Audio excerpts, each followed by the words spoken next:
mind your manners. Yes, boys and girls, it's time to mind your manners with Allen Ludden and his panel of typical teenagers.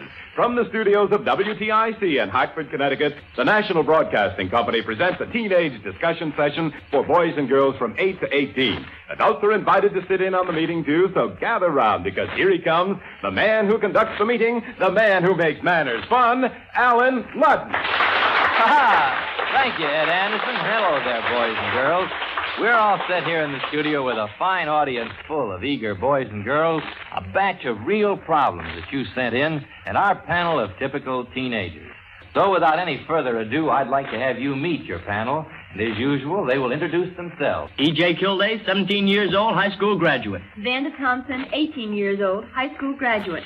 Evan O'Brien, 17 years old, high school senior. Betty Ann Kelly, 17 years old, high school graduate. Fred Smith, 16 years old, high school senior. And as our authority from the younger set, we have our old friend... Ellen Lee, 12 years old, 6th grade. Well, panel, this past week we heard from a lot of your friends all over the country, and they sent you some very interesting problems. And we're sending to the 5 boys and girls whose letters were selected for discussion $5 in savings stamps. And the grand prize winner gets a $25 security bond. So let's see what our problems are today. First letter that was chosen came from a young lady who lives in Iola, Kansas. And she will receive $5 in savings stamps for submitting this problem. My girlfriend and I are both 16 years old, and we finish high school next year. We both plan to enter nurses' training, but we also have a burning desire to see the United States. We would like to tour the country after we finish high school and before we go to a school of nursing. You see, we could earn money for the trip since we both have had experience as waitresses. Our families are trying to convince us that it would be better to postpone our proposed cross-country journey until after we have completed our training as nurses. What does your panel recommend? All right, panel, what do you think? Betty Ann Kelly. Well, as much as we girls hate to admit it, there are certain things that most girls just shouldn't do. And in my opinion, 16 is too young to go traipsing around the country, particularly with one other girl. You have to surmount a lot of public opinion, and, well, I think the journey's just too hard on you. Yes, they're too young at 16. Yes, I think they are. So your recommendation is that they go first to nurses training, right? That's right. And then if they still want to do it, go later. Fine. Vanda, what do you think? Well, Betty Ann, you're right there, and I hope they don't think that we're a bunch of stuffed shirts. We're really trying to make them realize that they should wait until they're, well, say 21 or so. Then it's really better for them there because they'll have lost some of their independence they have. And at that time, they may be able to join the nurses' training and tour the country then. Fine. What do you think about it, Emmett O'Brien? Well, morals haven't changed since they were in the old days. So people call us old-fashioned, but we're really not. And it's hard enough for boys going around the country. And girls, I don't think, could be able to do it. In other words, you think the girls should be a little old-fashioned about that sort of thing. Fine. E.J., what do you think about it? Well, I think it's fine that these girls are thinking of going on this trip, but at 16, I don't think anyone, male or female, is capable of making it.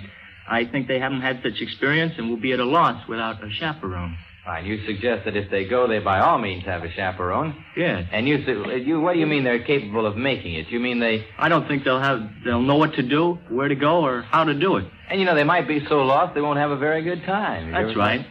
Fred Smith, what do you think about it? I agree with E.J. on that. I do think that it's a fine ambition to want to travel all over the country, but I also think that they are too young and should wait till after they have gone through the nursing school. I've got an idea for these young ladies. If they get to be nurses, they could join the Army Nurses Corps, and then they could travel all over the world, and they might find a lot more exciting experiences in store for them there, and it would fit in more with the, shall we say, as Emmett suggested, the propriety of our present society. How about that, E.J.? My words are about as big as yours. Oh, wonderful. All right, before we go on to our second discussion today, I'd like to invite all you boys and girls who joined us for the first time to drop us a note and let us know you've joined our meeting.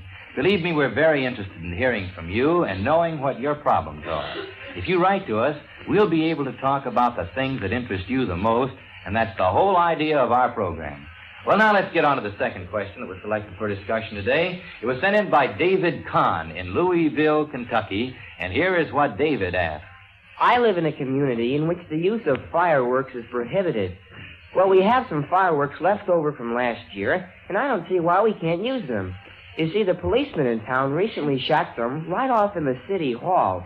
So I think that gives us kids plenty of right to do it. Well, 4th of July is just about here, and there are a lot of boys and girls with firecrackers left over from last year. Let's talk about it. What do you think about it, Ellen Lee? Well, just because the policeman shot them off doesn't mean that you have to go ahead and break any laws. And you can also have plenty of fun on the 4th of July without shooting off those firecrackers. And if it's such a terrible thing that you have to shoot them off, you can go up into the country in some secluded little spot and shoot them off there without bothering anybody. Ellen Lee, what, though, if there is a chance for forest fire up there in that little secluded spot in the country? I think that if you go up there, or you should be supervised by someone older than yourself. In other words, it's fun to shoot firecrackers, maybe, but there are other things that are just as much fun and a lot safer. Yes. Let's talk about this some more. Fred Smith, you're an Eagle Scout. Do the Scouts have any rules about obeying the laws of the country? Well, laws are the protection of the people, and therefore they shouldn't be broken at any time. And I think that we should remember to respect the other people's feelings. And I'd like to remind this fellow that 2 wrongs don't make a right. Fine. If the policeman did it, perhaps there was a different situation involved he doesn't know about. All right. E.J., what do you think about this? Well, no matter how many laws they're going to make, the kids are still going to shoot off these fireworks. But if you think so? You like to shoot them off yourself, I understand. No, I don't care to myself. I just can't be blowing my money like that. But there are a lot of boys and girls who like to blow their money around on July 4th. Yes, but if they ever thought of the number of accidents anticipated, they wouldn't even look at these fireworks. These smart guys are the ones that killed everybody's fun by causing these accidents. Pardon me. I beg your pardon, Mr. Gilday. But it's really appalling, the number of boys and girls who are going to be hurt this next week just because they're careless with fireworks. Betty Ann, what do you say? Well, if you really like firecrackers, you can go to these demonstrations. Every place has them that doesn't let you blow them yourself. And as far as 4th of July goes, it should be more of a flag-waving time, and why don't you stick to that? Fine. You don't make much noise when you wave flags, but you can inspire a lot of people to think about what the day really means, can't you? Yes. But Fred, one more word. I'd like to remind this fellow that the 4th won't be a happy one if you're not around on the 5th. That's fine. That's a good slogan. As a matter of fact, I think the National Safety Council suggests that as a good one for the 4th. Now, this week we've gone back to our custom of turning part of these weekly meetings over to problems that have been submitted by adults. Today we're going to consider a serious one sent to us by a group of mothers in Hamden, Massachusetts. They had a meeting and decided that perhaps you, panel, could advise them wisely, and so they present this situation for your discussion. Here's part of their letter. All of our children have chores to do every day, but regardless of the fact that they know their schedules, they either wait until the last minute to do those jobs, or we mothers have to hound them all day until they are done. Now, does the panel think that it is better for us to make the children do their chores, or should we just give up, do the jobs ourselves, and hope that someday the children will learn to accept responsibilities for their assigned work? Well, panel, what do you think? Vanda Thompson. By all means, parents, don't give up. Let the kids do it. They'll may take a little while doing it, but I think they'll really do it the last minute. In fact, if I'm not mistaken, parents said they do it the last minute. But isn't that better than not doing it at all? And perhaps you could teach these children early in life that you have to give them responsibility at an early age, say 4 or 5, and then they'll really be responsible at this age that they are at now, and they won't be so flippant about it. Well, and Lee, you're younger. What do you think about it? Do you think 12-year-old is too young to start having some responsibility? Oh, no. If you don't start responsibility early, you won't learn it later. Fine. And you think that the mothers and fathers should let their children have jobs to do and then and expect them to do it? Yes, I do. What do you think, Betty Ann, about this business, though, of making the child do it? Now, that's awfully hard on these parents. You know that? Well, I think it's awfully hard, but it's worth it. You're not doing a child any favor by spoiling him, and he'll find the effects of it when he gets older in college. He won't know how to act, and he won't know how to take care of his clothes and his things. You ought to teach him some responsibility when he's young, and he'll be a responsible teenager. Well, in other words, how do you teach them that sort of thing, Emmett O'Brien? Well, I think you should put them on a schedule because as you grow older, you'll need a scheduled life. And when you're working, you'll have to be on a schedule, and it'll be very helpful. In other words, it never hurts to start young. No, it doesn't. All right, Fred Smith, what do you have to add to this? These mothers up in Hamden, Massachusetts, now, they really need your advice. What should they do? Well, I think the parent is actually obligated to the children to help them develop this responsibility. This responsibility they will need in later life, and I think that the children will thank them for it later. Fine. Although they may fuss about it a little bit now, if they are taught the responsibility of doing a job and getting it done on time, then they'll appreciate it later, all right? You know, as we close the adult discussion period of today's meeting, I would like to say to all of our adult listeners that we are sincerely interested in hearing your ideas for subjects suited to this part of our meeting.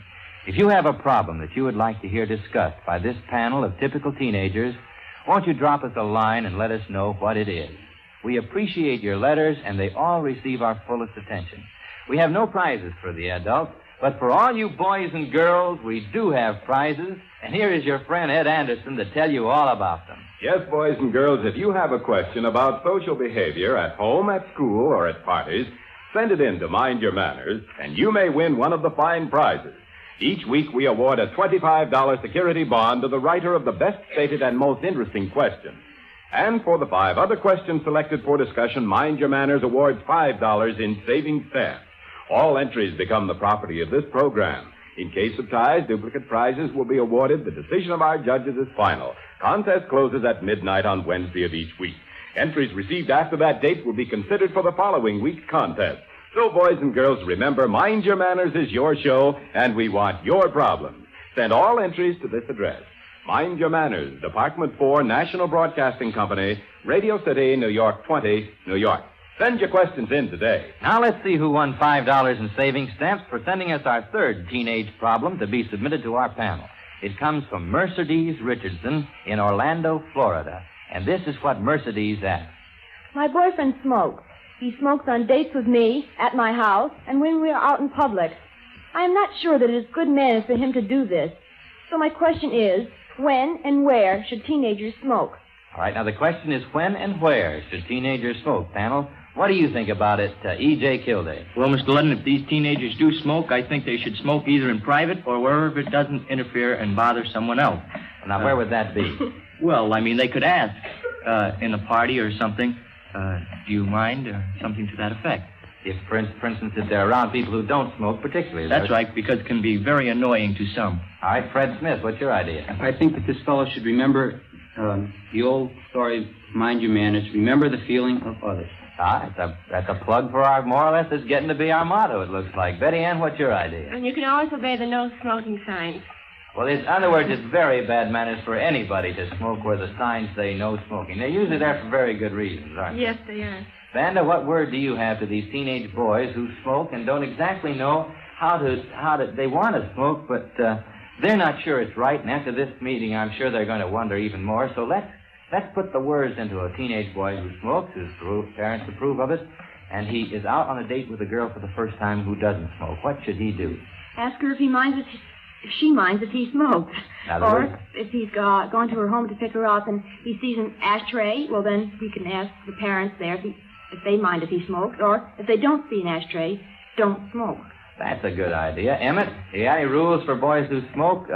If you walk into a girl's house, you've never been there before, and you're waiting for her to come down, and girls usually are late, I guess, although we don't recommend it in this program, and you're sitting there, and you don't see any ashtrays in the living room, should that boy smoke? No, he shouldn't. And if there are ashtrays, it's an old custom that was started a long time ago to ask a woman, because women didn't smoke in the old days. To ask her if she minds. If she minds. Fine. That's a good idea, and I hope a lot of our teenage boys who smoke have learned some of our pointers. Of course, we, as I say, do not recommend smoking, but for those who do, there is their problem. Now let's hear from our studio audience. How about it, audience? Are you ready for your right-wrong quiz? Yeah! Fine. Now, the rules of your quiz are very simple. Eddie Robbins will make a statement about some fine point of manners. That statement can be right or wrong, and it's up to you to decide which one it is. Then hold up your hands, and Ed Anderson will pick one of you to speak up for the audience. If you tell us correctly whether the statement was right or wrong, the audience gets 20 points.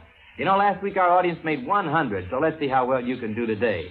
Get ready now, because here is Eddie Robbins with the first right-wrong statement. When children answer the telephone and the call is for someone else in the family, it is proper and very good manners to ask who is calling. All right. Now, what about that? All of you who answer the telephone, what do you think about it, young lady? No, that's wrong. They shouldn't ask who it is. You should not ask who is calling? I'm afraid you missed that. It's perfectly all right to say, may I ask who is calling, or can I tell Mother who is calling?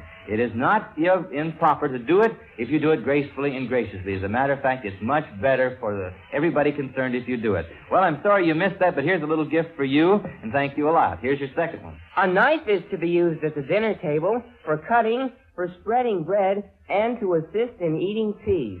All right, how do you use a knife at a dinner table? Let's see. Here's a young lady. What do you think? Oh, the microphone scared her. What do you think? Well, you shouldn't use your knife for peas.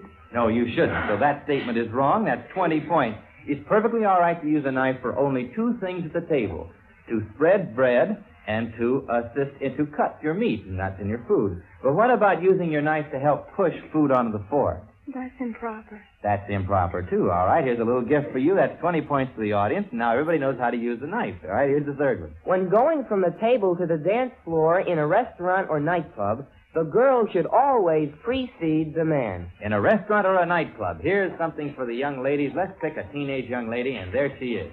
What do you I think that's right. You think that's right, and you're so right, that's right. The young lady should always precede the man in a nightclub or a restaurant when preceding, or when too many proceeds there, when going to the dance floor. That's 40 points for the audience and a little gift for you. Thank you very much. A gentleman does not need to remove his hat in a hotel lobby.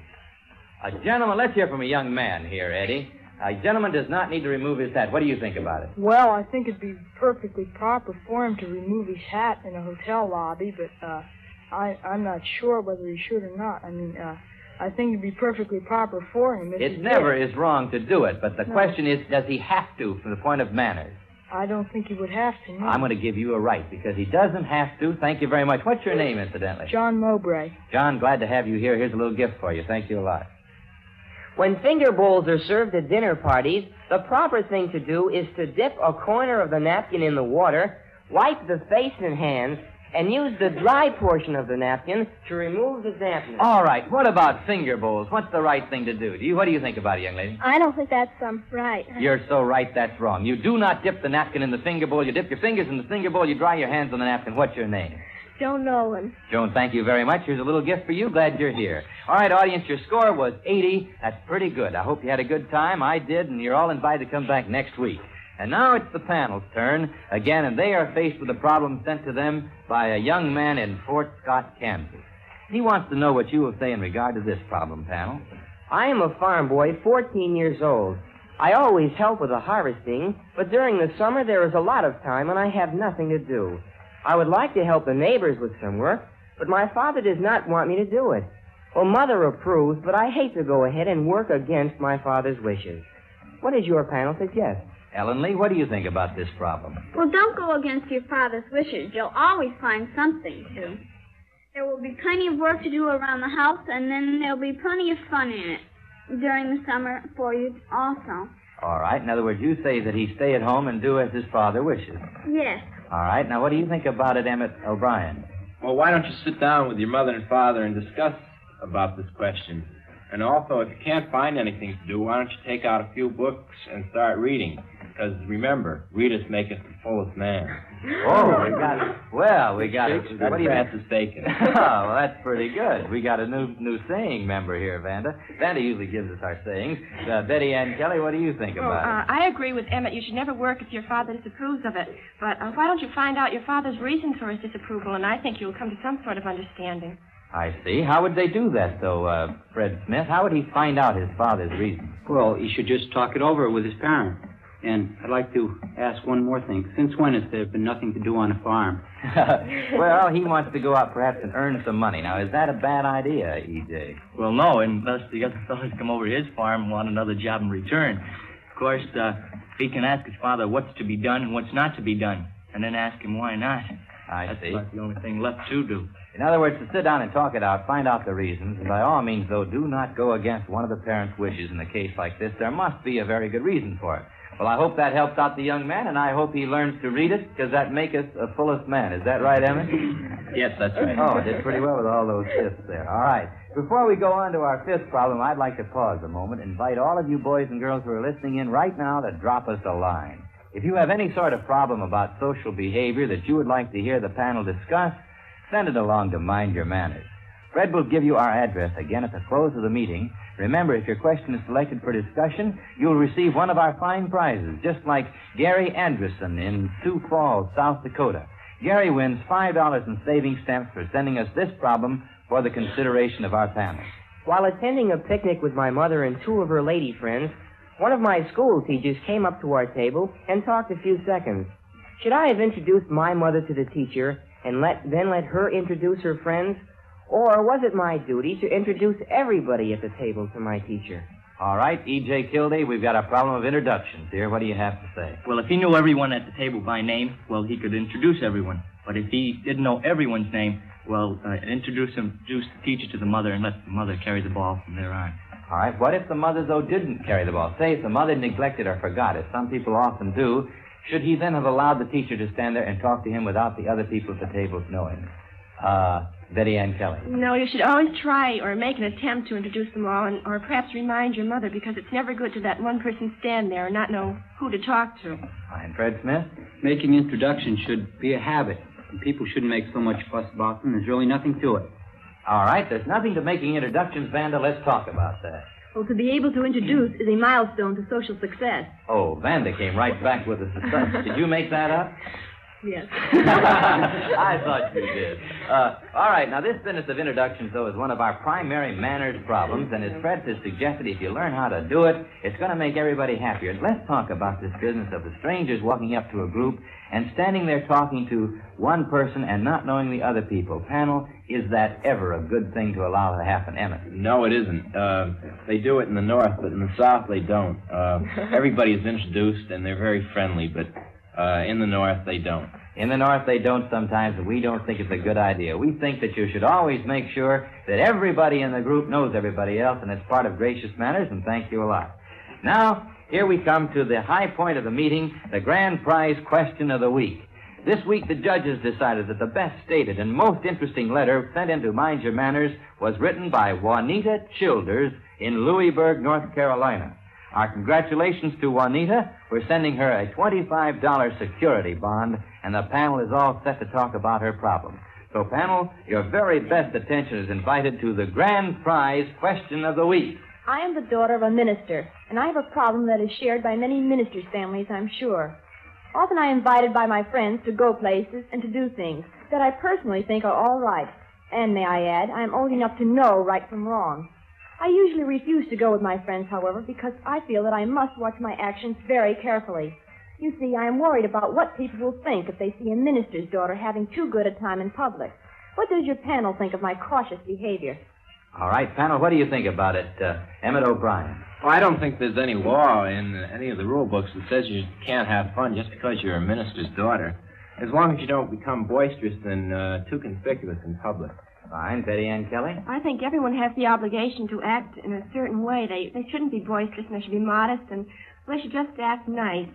And this applies to Juanita as well as anyone else, and I don't think she has too much of a problem there. All right. What do you think about it, Ellen Lee? What do you think about ministers' daughters and ministers' sons? Do they have to act different than other boys and girls? No, they can have just as much fun as anyone else without overdoing it. All right. What do you mean by overdoing it? Vanda, let's talk about Ellen's statement of overdoing having fun. When do you overdo having fun? Oh, going to a picnic and you sort of get out of hand and start throwing balls all around the beach and at people and running through their picnic tables and things like that. Sometimes we're doing it. Sometimes some very nice boys and girls just get a little excited on picnics. That's the trouble. Well, this is picnic time. Let's talk about manners on picnics. I think, actually, this is one of Juanita's problems. Juanita, say, is going to a picnic out in the public park with some very nice boys and girls, but she's afraid that they're going to get just a little too enthusiastic, and perhaps then she'd better not go with them because she wouldn't want to embarrass her father in his position. Now, what about that, E.J. Kildee? Well, that's all right if she can either go with someone that's a little calmer and go off to the side there. But, to this girl, I think it's wonderful that some girls will watch their activities like this. But if anyone acts like a lady and gentleman, they won't have to watch their actions.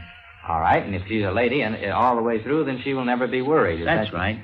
Betty Ann? Well, I'd like to say that as much as we think it might not be, Juanita really has a problem due to public opinion because many people will try to pick on her and find out things that she's doing. So she really has an added responsibility to retain her father's reputation as well as her own. Well, do you think, though, that ministers' daughters and ministers' sons should be expected to behave any differently than any other well-mannered young man or woman? No, they shouldn't. In reality, they shouldn't. Actually, they shouldn't, but you think sometimes they do. Fred, what do you think? I disagree with Betty Ann. I don't think that there is any great problem. Why should there be a separate set of morals for the minister's daughter or son?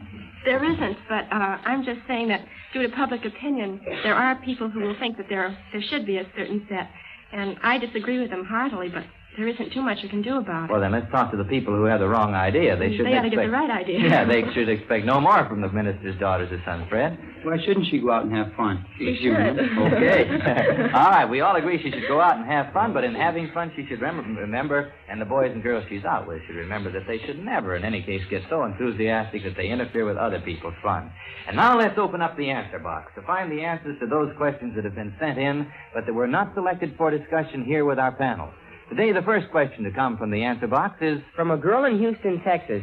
We have a small house, and when my family has company, I don't know how to get my homework or my piano practicing done. Is it all right to go ahead and study and practice the piano with company in the house? Well, if the guests are not yours, it's perfectly proper to excuse yourself, explain that you must do your homework, and proceed to study as quietly as possible. But as for practicing the piano, well, the chances are that you will have to wait until the company leaves. Remember, the basic rule of good manners is consideration for others, and if your piano playing would bother the other people there in the house, then it's out. From a young man in Tampa, Florida. It is quite embarrassing for me when I stop to talk with a group of kids at school, and I only know a few of them, and they do not introduce me to the others. Should I just go ahead and introduce myself in a case like that? Well, here's something we've discussed at this meeting, and the answer to that question is you certainly should introduce yourself. It is always proper. It's very bad manners not to introduce yourself to strangers, and we've discussed that at the meeting, and I hope we're all set with it. From a 14-year-old girl in Ellis, Kansas. Am I too young to wear lipstick and earrings when I go out on special parties? Well, our fashion authorities suggest that you wait a few years before you start wearing earrings. But they say that on special evenings, light-colored lipstick applied with a light touch should be fine for a girl your age. From a girl in New York City. Is it still the rule that a boy should walk on the curb side of the sidewalk when he is with a girl, even on busy streets? Yes, it is. It is a custom that is still accepted, and there is really no reason for changing it. Boys should walk on the curb side, and there it goes. The top just pops back on our answer box, and it's just about time to adjourn today's meeting. But before we do, let's hear from our panel one more time. This is Vanda Thompson with an invitation to the adults to send us their ideas for our adult discussion period. This is E.J. Kilday. If any one of you fellas have problems, send them along to us here at Mind Your Manners. We like to consider some real men's problems at this meeting, too. This is Betty Ann Kelly inviting all the boys and girls who joined our audience for the first time today to write us a special note so that we can get acquainted. This is Emmett O'Brien. Remember, this program is for all boys and girls from 8 to 18, and we depend on you to give us our discussion subjects. And that means you boys and girls who are younger than teenage are in on this show, too. Oh, yes, this is Allen Ludden. And this is Fred Smith with our address. Ready? Here it is. Mind Your Manners, Department 4, National Broadcasting Company, Radio City, New York 20, New York. Well, it was another good meeting, panel, and right now we're all looking forward to our next one. Incidentally, I'd like to invite every one of you who's listening to be on time. I'll be calling Mind Your Manners to order at this same time next week, and you're all invited. So have a wonderful week, and drop us a line, won't you? This is Allen Ludden saying goodbye now. Boys and girls, this is your show. So if you have a problem about social behavior, either at home, at school, or at parties, send it in to Mind Your Manners. You may win one of those 6 prizes. Remember, the best question receives a $25 savings bond. Mind Your Manners is written and conducted by that man who makes manners fun, Allen Ludden. He'll be back with his panel of typical teenagers next week at the same time. This is Ed Anderson saying we hope to see you then. And in the meantime, remember... By golly, it is smart to mind your manners. Mind Your Manners has come to you from the studios of WTIC in Hartford, Connecticut. This is NBC, the National Broadcasting Company.